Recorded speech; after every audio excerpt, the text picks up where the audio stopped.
والصلاة والسلام على حبيبه محمد وآله وأصحابه أجمعين.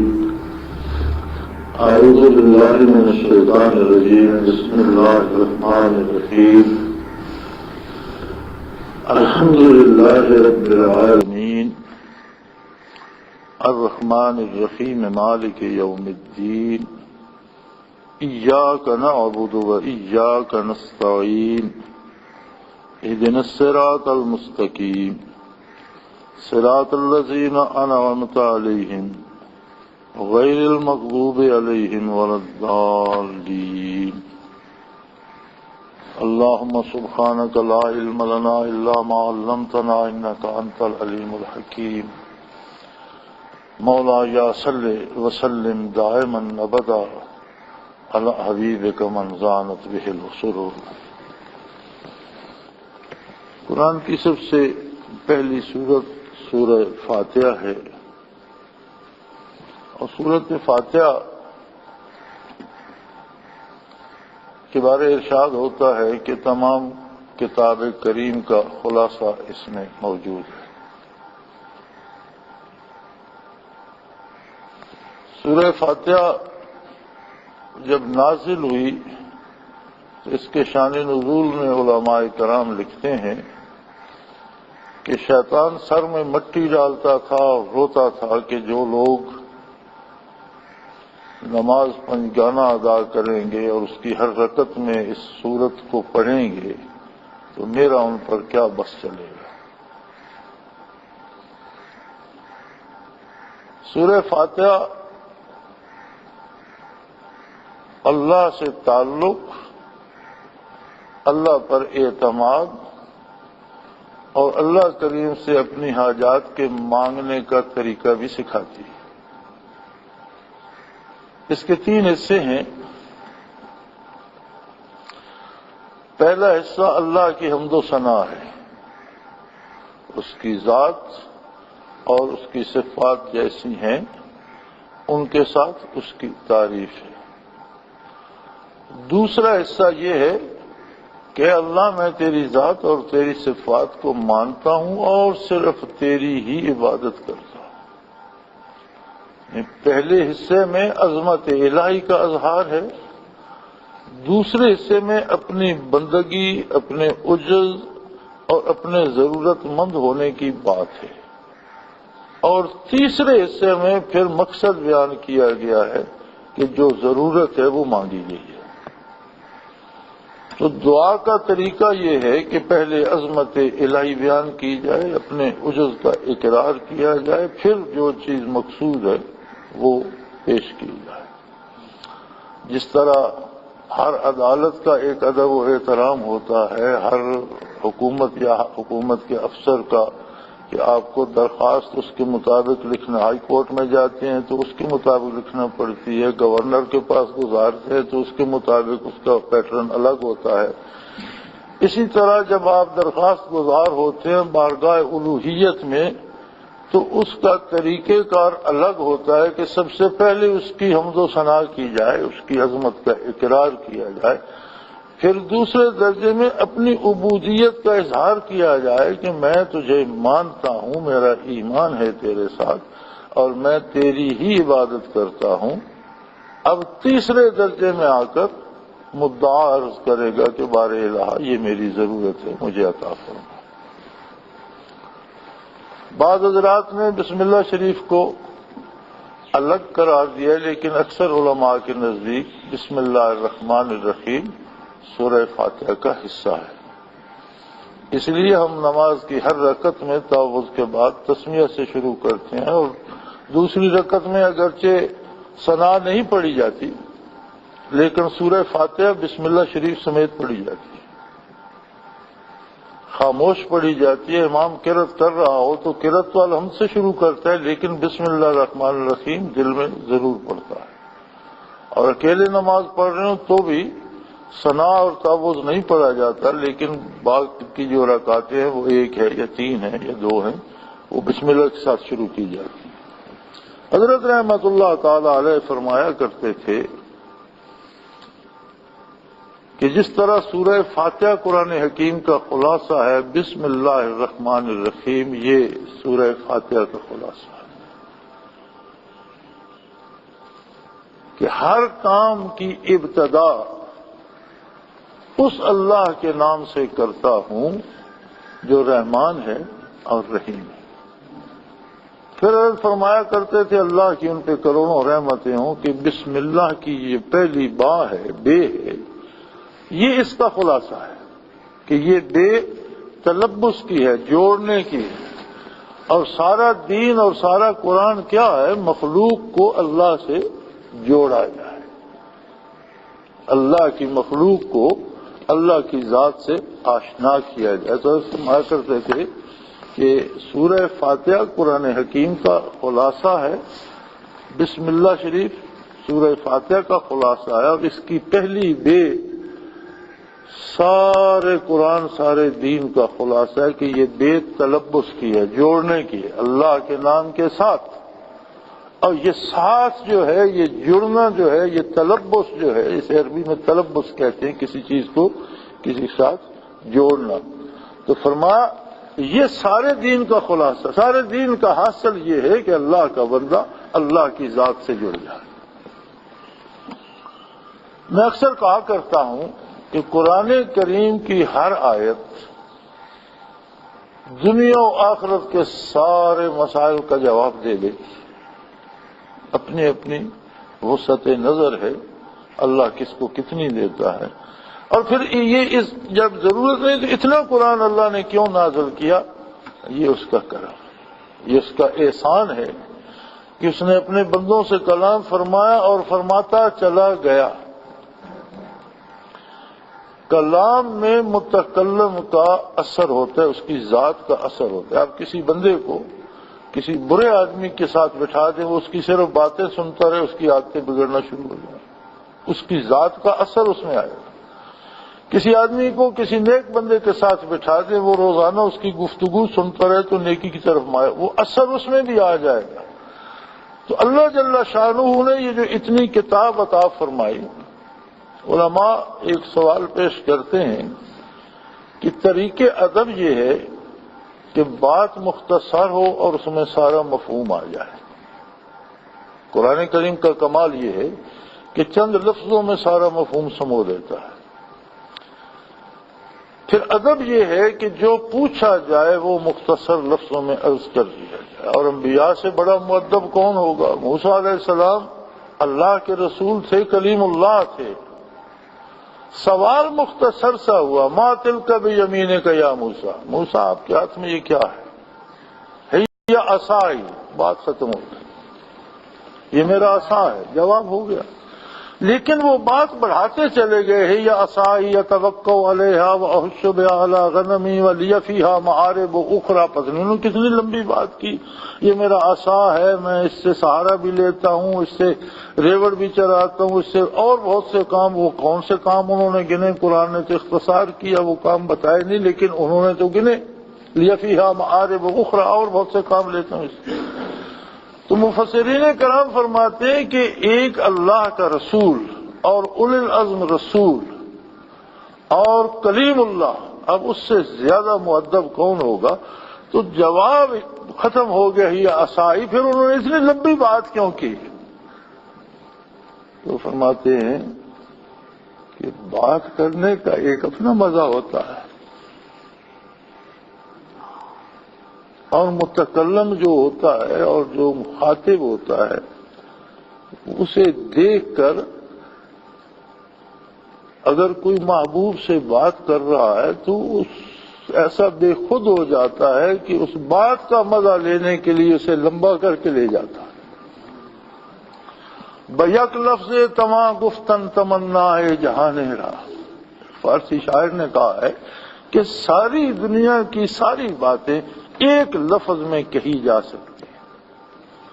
ایک گھنٹہ کوئی بات کرے، آپ ہاں کہہ دیں جواب ہو گیا، آپ نہ کہہ دیں جواب ہو گیا۔ ساری دنیا کی ساری باتیں ایک لفظ ہاں یا نہ میں ختم ہو جاتی ہیں۔ آپ کو کوئی سارا دن آپ سے بات کرتا ہے، آپ اسے کہہ دیں کہ مجھے نہیں منظور، بات ختم ہو گئی۔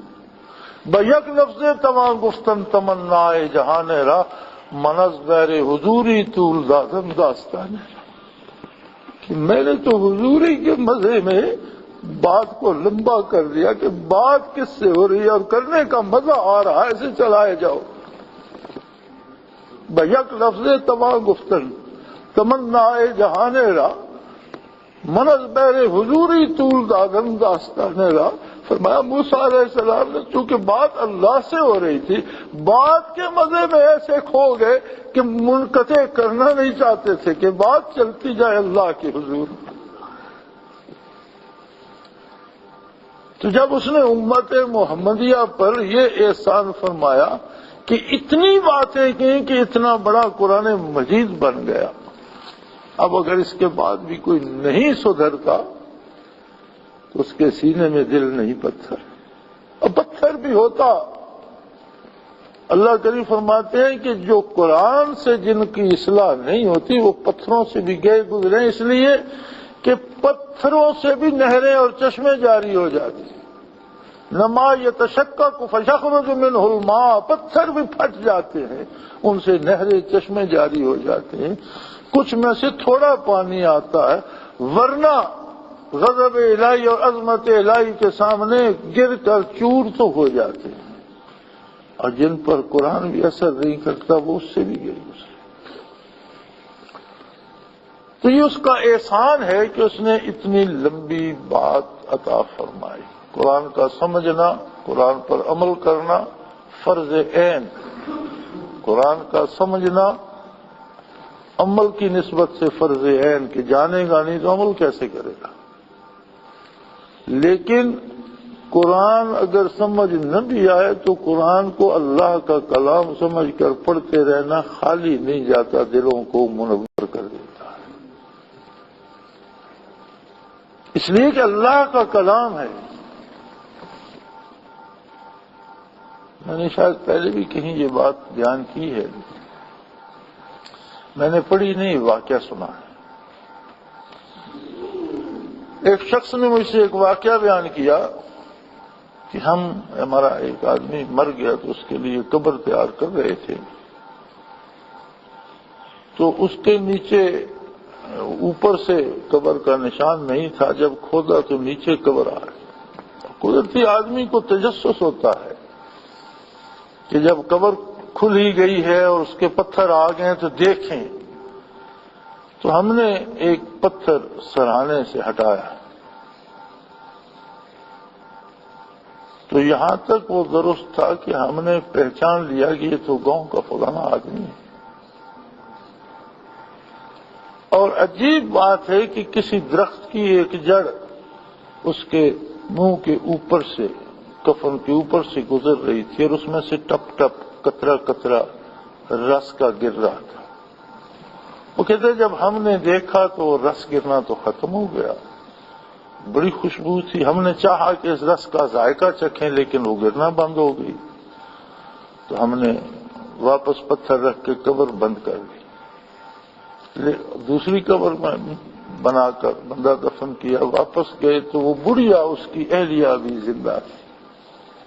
اس سے ہم نے پوچھا کہ تمہیں اپنے میاں کا کوئی عمل یاد ہے کہ کون سا ایسا نیک کام اس نے کیا؟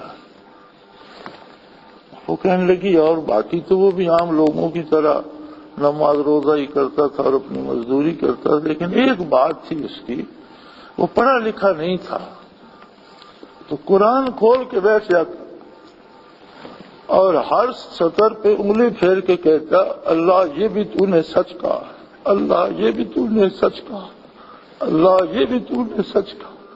وہ اس طرح سارا قرآن پڑھا کرتا تھا۔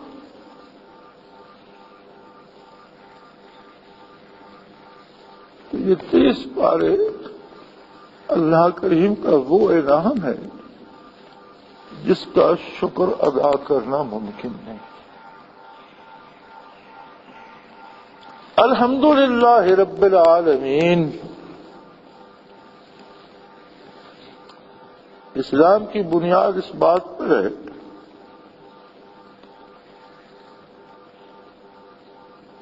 کہ جو کچھ ہے صرف اللہ ہے، باقی کوئی کچھ بھی۔ سب خوبیاں، سب کمالات اس رب کے لیے ہیں جو سارے جہانوں کا پروردگار ہے۔ رب یا پروردگار وہ ہوتا ہے جو تخلیق سے تکمیل تک ہر مرحلے میں پرورش کرتا ہے، اور جب جہاں جس چیز کی ضرورت ہوتی ہے وہ عطا فرماتا ہے۔ کوئی خوبصورت ہے تو حسن اس کی عطا ہے، کوئی طاقتور ہے تو طاقت اس کی عطا ہے، کوئی امیر ہے تو دولت اس کی عطا ہے، کوئی صحت مند ہے تو صحت اس کی عطا ہے، کوئی عالم ہے تو علم اس کی عطا ہے۔ غرض جہاں جو خوبی تصویر میں ہے وہ خوبی تصویر کی نہیں، مصور کی ہے، کمال مصور کا ہے۔ تو کائنات میں جتنی خوبیاں جس جس کے پاس ہیں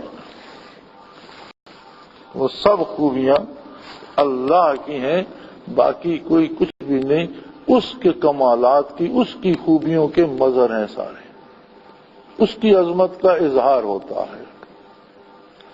الرحمن الرحیم، وہ رحمان ہے، وہ رحیم ہے۔ اب رحمان اور رحیم کا مادہ تو ایک ہے، اور قرآن حکیم میں اختصار ہے، تو پھر ایک ہی لفظ دو بار کیوں لایا گیا؟ اس لیے کہ رحمان کا مفہوم جدا ہے، رحیم کا مفہوم جدا ہے، لفظ ایک ہے۔ عربی میں قواعد و ضوابط ہیں، اور فے عین لام سے الفاظ کو تولا جاتا ہے۔ الرحمن فعلان کے اس وزن پر ہے، فعلان کے وزن پہ جتنے لفظ آتے ہیں وہ لمحاتی اور وقتی ہوتے ہیں، ان میں دوام نہیں ہوتا۔ جیسے فعلان کے وزن پہ آتا ہے غضبان، غصے میں آیا ہوا بندہ۔ اب غصہ ہمیشہ تو نہیں رہتا، غصے میں آیا غصہ فروغ ہو گیا۔ اسی طرح اسی وزن پہ آتا ہے عطشان، پیاسا، پیاس ہمیشہ تو نہیں رہتی، پانی پیا پیاس ختم ہو گئی۔ حیران، یہ سارے فعلان کے وزن پہ ہیں۔ پریشان، پریشان ہمیشہ کوئی نہیں رہتا، وقتی پریشانی ہوتی ہے، ختم ہو گئی۔ الرحمن، یہ وہ رحمت ہے جو مومن کافر دونوں کو نصیب ہے، لیکن یہ ہے اسی لیے فرمایا گیا الرحمن للدنیا، جب تک دنیا قائم ہے اللہ کے رحمان ہونے کا اظہار ہوتا رہے گا۔ کافر کو بھی وجود بخشتا ہے، نعمتیں بخشتا ہے، حواس بخشتا ہے، طاقت، دولت، اولاد، کیا کیا نعمتیں دیتا ہے، یہ رحمانیت ہے۔ جب تک دنیا ہے یہ وقتی کیفیت ہے، تب تک رہے گی۔ دنیا ختم ہوگی تو یہ صفت بھی ختم ہو جائے گی۔ آگے کیا ہوگا؟ الرحیم، رحیم فعیل کے وزن پر ہے۔ اس وزن میں جتنے اوصاف آتے ہیں ان میں دوام ہوتا ہے، جیسے حکیم، علیم۔ اب کوئی دانا ہے تو ہمیشہ کے لیے دانا ہے، کوئی عالم ہے ہمیشہ کے لیے عالم ہے، یہ وقتی صفت نہیں ہے، یہ فعیل۔ تو یہ جتنے اس فعیل کے وزن پہ لفظ آتے ہیں ان میں دوام ہوتا ہے۔ الرحیم میں دوام ہے، یہاں بھی ان پہ رحمت ہوگی، آگے بھی رحمت ہوگی، اول و آخر یہ رحمت منقطع نہیں ہوگی۔ اس لیے فرمایا گیا الرحمن للدنیا والرحیم للآخرہ، رحمان دنیا کے لیے ہے اور رحیم دونوں جہانوں کے لیے، دنیا و آخرت دونوں کے لیے ہے۔ تو نور ایمان اس کی رحیمیت ہے، نیکی کی توفیق اس کی رحیمیت ہے، کیونکہ یہ دنیا میں، موت میں، زندگی میں، موت میں، برزخ میں، حشر میں، اور اس کے بعد ہمیشہ کے لیے جس پہ رحیمیت ہوگی اس کا ساتھ دے گی۔ دنیا، رحمانیت دنیا کے لیے ہے، مومن کو بھی روزی دیتا ہے، کافر کو بھی دیتا ہے۔ پالن والا صرف حاضر کل جیا نو پالے، پالن والا صرف حاضر کل جیا نو پالے، اے بھی ویکھ نہ دھکے در تو رج ہو برات نہ ٹالے۔ وہ کبھی کسی کے گناہ پر اس کی روزی بند نہیں کرتا، اس کے باقی نعمتیں سلب نہیں کرتا، اگر ایک ہی نعمت لے لیتا کہ جو گناہ کرے گا وہ اندھا ہو جائے گا، اس کی میں نظر واپس لے لوں گا، تو کس کو ضرورت ہوتی گناہ کرنے؟ وہ قادر ہے، لیکن اس نے دنیا میں اجازت دے رکھی ہے، وَهَدَيْنَاهُ السَّبِيلَ إِمَّا شَاكِرًا وَإِمَّا كَفُورًا، میں نے اتنی نعمتیں دی ہیں، اب میں دیکھنا چاہتا ہوں کہ کون میرا شکر ادا کرتا ہے اور کون ناشکری کرتا ہے۔ بندے کو صرف یہ اختیار ہے کہ وہ شکر کا راستہ اختیار کرتا ہے یا ناشکری۔ تو رحمان بہت وسیع ہے دنیا کے لیے، اور رحیم دراصل اللہ کی ربوبیت جو ہے یہ بہت وسیع ہے، آدمی اندازہ نہیں کر سکتا۔ ہر تنکا جو اگتا ہے یہ اس کی ربوبیت کا تقاضا ہے، ہر پھول جو کھلتا ہے اس کی ربوبیت کا تقاضا ہے، ہر پھل جو پکتا ہے اس کی ربوبیت کا تقاضا ہے۔ وہ چیونٹی سے لے کر بڑی سی بڑی مخلوق تک کو پیدا کرتا ہے، پالتا ہے، روزی دیتا ہے۔ یہ سورج جو طلوع ہوتا ہے یہ اسی کا کرم ہے، اس کی ربوبیت کا تقاضا ہے۔ ہم سمجھتے ہیں ہمیں تپش دے رہا ہے، چیونٹی سمجھتے ہیں میرے انڈے سینک رہا ہے، پھل سمجھتا ہے مجھے پکا رہا ہے، فصل سمجھتی ہے مجھے اگا رہا ہے۔ ہر کام جتنے بے شمار اتنے کام ایک سورج کے آنے اور جانے سے وابستہ ہیں جو ہم گن نہیں سکتے۔ اس کی ربوبیت، وہ چونکہ وہ رب ہے، اس لیے اس نے تخلیق بھی کرنی ہے، ان کی پرورش بھی کرنی ہے، اور انہیں ان کے کمال اور انجام تک پہنچانا بھی ہے۔ یہ اس کی ربوبیت ہے۔ اپنی ساری وسعتوں کے باوجود آپ دیکھتے ہیں ایک مکھی ہے، وہ کتنا سفر کرتی ہے، کہاں کہاں جاتی ہے، کون کون سے پھول سے رس لیتی ہے اور کیسے شہد بناتی ہے، یہ اس کو مکھی کو سکھاتا تو کوئی نہیں۔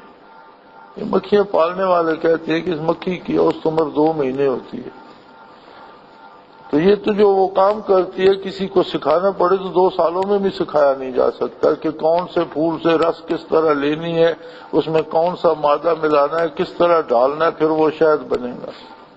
اس کا مطلب ہے مکھی شہد کی پیدا ہوتی ہے تو اسے وہ سکھا دیتا ہے کہ شہد ایسے بنانا ہے، وہ کام میں لگ جاتی ہے۔ جانور کا بچہ پیدا ہوتا ہے، اسے پتا ہے میری روزی ماں کے تھنوں میں ہے، وہ دودھ کے لیے تلاش کے لیے کھڑا ہو جاتا ہے۔ مچھی کا بچہ سمندر میں پیدا ہوتا ہے، تیرنا شروع کر دیتا ہے۔ کون سکھاتا ہے اسے تیرنا کیسے؟ کون بتاتا ہے چھوٹے سے بچے کو؟ بلکہ میں ڈاکومنٹری دیکھ رہا تھا تو شتر مرغ کے انڈے سے بچہ نکلا، اور وہ 2-4 قدم چلا تو تھوڑی دور سے ایک جنگلی جانور گزر رہا تھا، تو چھوٹا سا بچہ زمین پر بیٹھ کر چھپ گیا، اس طرح سر بھی نیچے کر لیا، اکٹھا سمٹ کر گیا۔ تو وہ جو ڈاکومنٹری پیش کر رہا تھا وہ بھی یہ کر رہا تھا اس پہ تبصرہ کہ دیکھیں اس کی عمر 2 منٹ ہے، لیکن اسے کسی نے بتا دیا کہ یہ تیرے لیے خطرہ ہے اور اس سے تجھے اس طرح چھپنا۔ یہ سارا کیا ہے؟ اس کی ربوبیت کے مظہر ہے، اس نے پالنا ہے، مخلوق کو پیدا کرنا ہے، ہر ضرورت پوری کرنی ہے، جس علم کی ضرورت ہے اسے عطا کرنا ہے۔ شیر کا بچہ پیدا ہوتا ہے تو 3 مہینے آنکھیں ہی نہیں کھولتا، اسے خطرہ ہی کیوں نہیں، اسے بے فکر پڑا ہے جنگل۔ ہرنی کا بچہ پیدا ہوتا ہے تو دوسرے لمحے ماں کے ساتھ بھاگ رہا ہوتا ہے، اس کے لیے خطرہ ہے، اسے بھاگنا ہے۔ ہر ایک کو نہ صرف ان کی ضرورتیں پوری کی بلکہ احساس ضرورت عطا کر دیا کہ تجھے اس چیز کی ضرورت ہے، پھر تکمیل کے ذریعے اسے سمجھا دیے کہ اس طرح تیری یہ ضرورت مکمل ہوگی۔ اتنی وسیع ربوبیت بھی اس کی رحمت کا ایک شعبہ ہے کہ وہ رحیم ہے، اور جنہیں رحمت الہی سے کوئی ذرہ نصیب ہو جاتا ہے وہ کتنے خوش نصیب لوگ ہوتے ہیں۔ اور پھر اس نے فرما دیا وَمَا أَرْسَلْنَاكَ إِلَّا رَحْمَةً لِّلْعَالَمِينَ، میرے حبیب میں نے تجھے تمام جہانوں تمام کائنات کے لیے رحمت بنا کر مبعوث فرمایا۔ اگر رحمت مجسم کر دی جائے، ہم جیسا اللہ کریم معاف فرمائے، بات میں انسانیت کی کر رہا ہوں۔ نبی کریم افضل البشر، خیر البشر، بے مثل بے مثال مخلوق ہیں، لیکن ہے تو انسان۔ تو ساری رحمت الہی کو سمیٹ کر انسان بنا دیا جائے، پھر بھی ہم محروم رہ گئے تو اب اس کے بعد کیا ہو سکتا ہے؟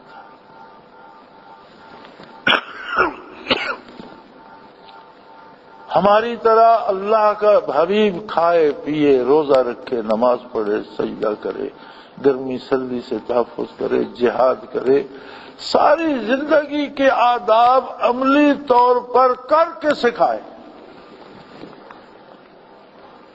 اور ہم پھر بھی محروم رہ جائیں تو ہے کوئی بچنے کا سبب یا ہے کوئی جائے پناہ؟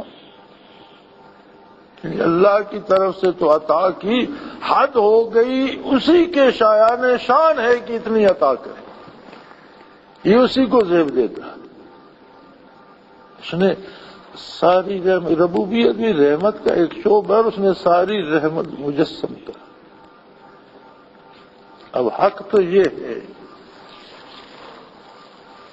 کہ الفت پیغمبر صلی اللہ علیہ وسلم کو دل و جان میں سمو لیا جائے، دل و جان مٹ جائے اور ہر جگہ محمد رسول اللہ کی محبت رہ جائے۔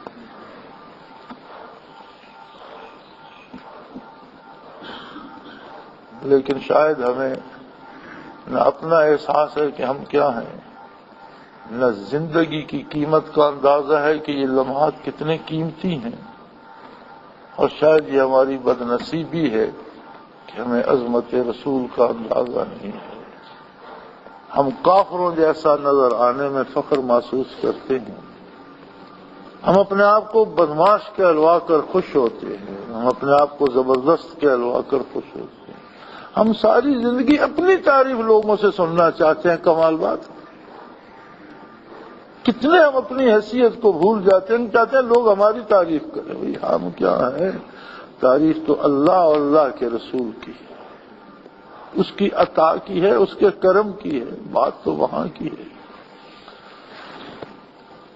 مالک یوم الدین، فرمایا وہ ایسا بادشاہ ہے، اس نے ایک عالم بنا دیا، پھر اس میں بادشاہ اور سلاطین و عمراء آئے، پھر ہر ایک نے اپنی بادشاہی کا دعویٰ کیا، پھر بعض بدبختوں نے خدا ہونے کا دعویٰ کر دیا، بعض بے نصیبوں نے جھوٹی نبوت کا دعویٰ کر دیا۔ انہوں نے یہی سمجھا کہ یہ اللہ کا تصور اور دین یہ سارا شاید فراڈ اور کھیل، یہ چلو ہم بھی نام کے ساتھ نبی لگا لیں اور ہم بھی موج کریں۔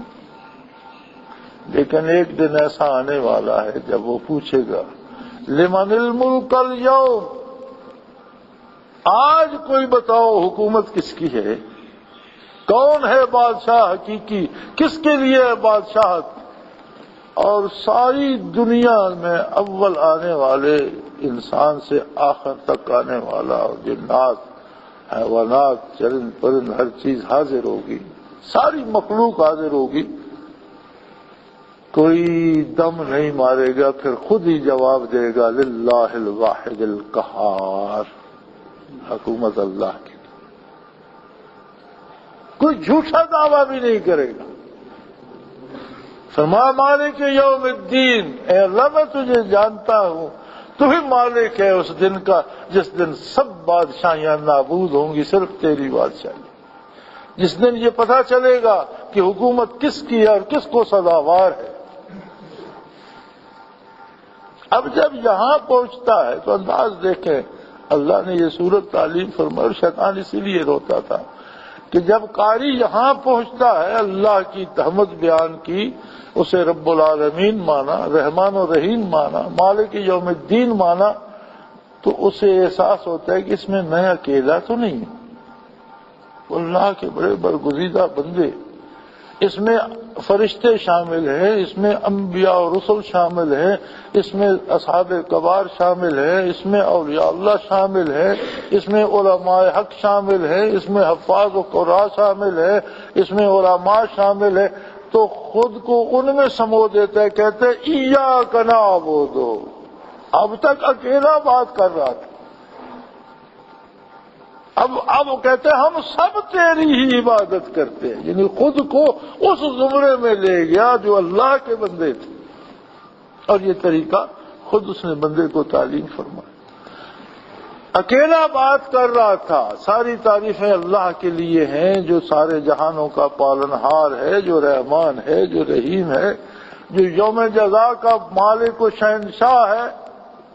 یہاں آ کر دیکھتے ہیں تو اس کی بارگاہ تو بھری ہوئی ہے اس کے بندوں سے، اس کے فرشتوں سے، اس کے پیغمبروں سے، صحابہ کرام سے، اولیاء کبار سے، علماء حق سے۔ خود کو ان میں سمو لیتے ہیں، کہتے ہیں ایاک، ہم سب تیری عبادت کرتے ہیں۔ اس میں یہ بھی سبق ہے کہ خود کو اللہ کے بندوں میں شامل کرو، نیکوں کے ساتھ شامل ہو جاؤ۔ ہم سب تیری ہی عبادت کرتے ہیں، وَإِيَّاكَ نَسْتَعِينُ، اور ہم سب تجھی سے مدد کے طلبگار ہیں۔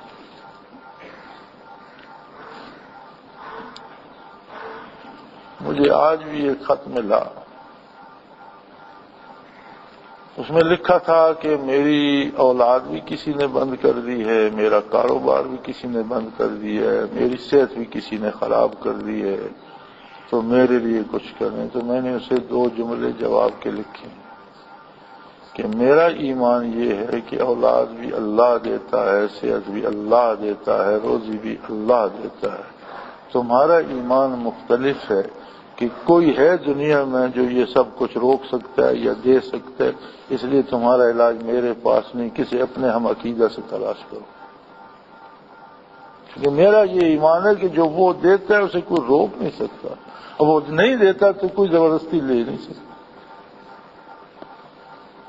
وہ دیتا ہے، کسی کو 10 بچے دیتا ہے، کسی کو جڑواں 2 بچے دے دیتا ہے، کسی کو 1 دیتا ہے، کسی کو 1 بھی نہیں دیتا، اس کی اپنی مرضی۔ اب یہ مان لیا جائے کہ کسی نے روک دیا تو ایمان تو ختم ہو گیا۔ روزی وہ خود بانٹتا ہے، کون روک سکتا ہے؟ ہم یہاں کنواں کھدوا رہے تھے اور اس میں 15-16 فٹ مٹی اور پتھر ملے جلے، اس کے بعد سالڈ چٹانیں آ گئی پتھر کی، جو ساری ہم نے بارود سے توڑی۔ لگ بھگ 90 فٹ کے قریب ایک بہت بڑی چٹان بارود سے اڑائی گئی، تو اس میں سے ایک اتنا سا پتھر کا گیند نکلا۔ اسے گیند کو توڑا گیا تو اس میں اڑنے والی ایک یہ مخلوق تھی، چھوٹی چھوٹی، جو یہ اڑتی پھرتی ہوتی ہیں، تو نیلے رنگ کی، اور اتنا چھوٹا سا دائرہ اس کے لیے درمیان میں خالی تھا، اور زندہ بھی تھی، چل پھر بھی رہی تھی، کھا پی بھی رہی تھی، پتہ نہیں 90 فٹ ایک چٹان کے اندر، پھر آگے سے پھر اس نے بند کر کے اسے پیدا بھی کیا، اسے روزی بھی دے رہا تھا۔ یہ میرا مشاہدہ ہے، کنواں موجود ہے ابھی،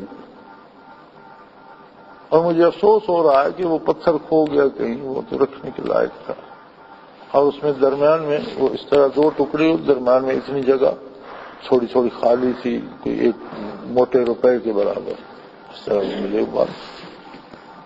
اس کی روزی کوئی نہیں روک سکا، تیری یہاں بیٹھ کے کس نے روک لی؟ تو اصل بات یہ ہے کہ ہم اس کی عظمت کو پہچان ہی نہیں سکے۔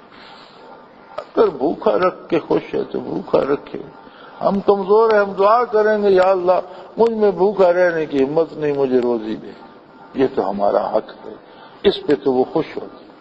ہم بیٹھ جائیں کہ جی اللہ نے تو دی تھی، کسی نے راستے میں روک دی، یہ ایمان مسلمان کا نہیں، ہندوؤں کا عقیدہ ہے۔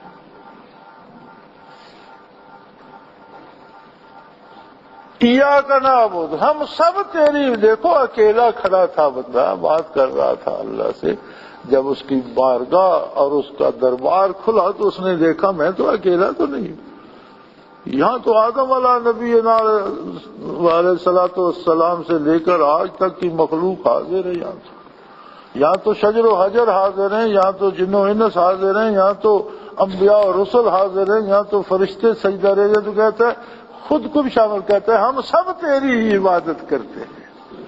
کیا خوبصورت انداز ہے۔ وَإِيَّاكَ نَسْتَعِينُ، اپنی ساری ضرورتوں کی تکمیل تجھی سے چاہتے ہیں۔ یوں تو ساری ضرورتیں بہت ضروری ہیں یا اللہ، روزی کے لیے بھوک لگتی ہے، پینے کے لیے پیاس لگتی ہے، بچوں سے پیار ہے، بیوی سے پیار ہے، خاندان سے پیار ہے، ماں باپ سے الفت ہے، دوستوں سے محبت ہے، زندگی آرام سے اور خوبصورت گزارنا چاہتے ہیں، لیکن ایک چیز بہت قیمتی ہے، پھر وہ مانگتا ہے۔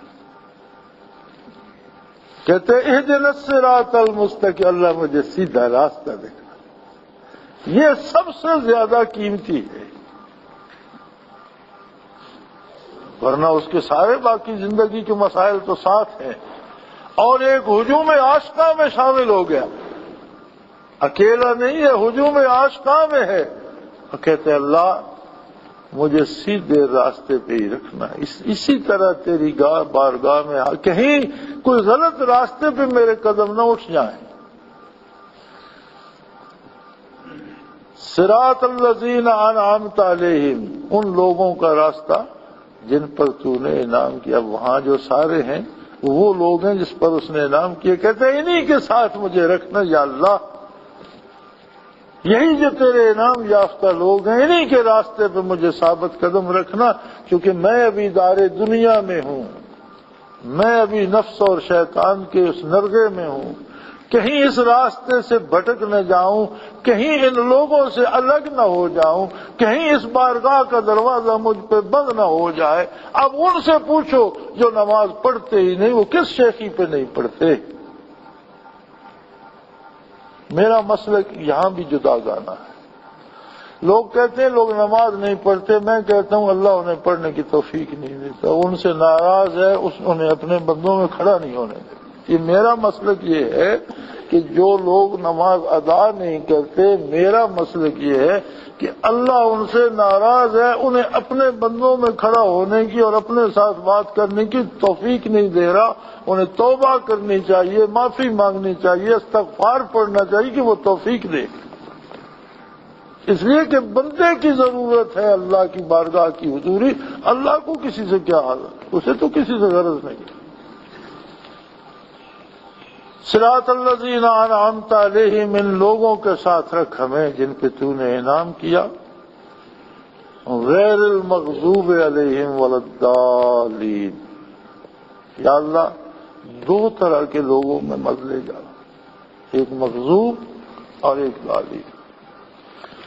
مغضوب وہ ہیں جنہوں نے اللہ کے رسولوں سے دشمنی کی، اللہ کی ذات کا اور اس کے نبی کا انکار کر دیا، یہ وہ ہیں جو اللہ کے غضب کے مارے ہوئے، واضح کفر جنہوں نے اختیار کیا وہ غضب کے مارے ہوئے لوگ ہیں۔ اور جو لوگ کہتے ہیں کہ ہم اللہ کو مانتے ہیں، نبی کو مانتے ہیں، جیسے یہود و نصارہ اپنے دیندار ہونے کے دعوے دار ہیں، لیکن یہودی کہتے ہیں عزیر ابن اللہ، عیسائی کہتے ہیں کہ عیسیٰ علیہ السلام اللہ کے بیٹے تھے، یعنی اپنی مرضی سے دین بنا لیا اور اس پہ عمل کر خود کو دیندار سمجھتے ہیں۔ فرمایا یہ گمراہ لوگ ہیں، اے اللہ مجھے ان سے بھی بچانا جو سیدھے اللہ اللہ کے رسول سے دشمنی کرتے ہیں، اور ان سے بھی بچانا جو دین اپنی طرف سے گھڑ لیتے ہیں اور کہتے ہیں یہ اللہ کی طرف سے حکم ہے، دونوں سے بچانا، یہ گمراہ ہے وہ مغضوب۔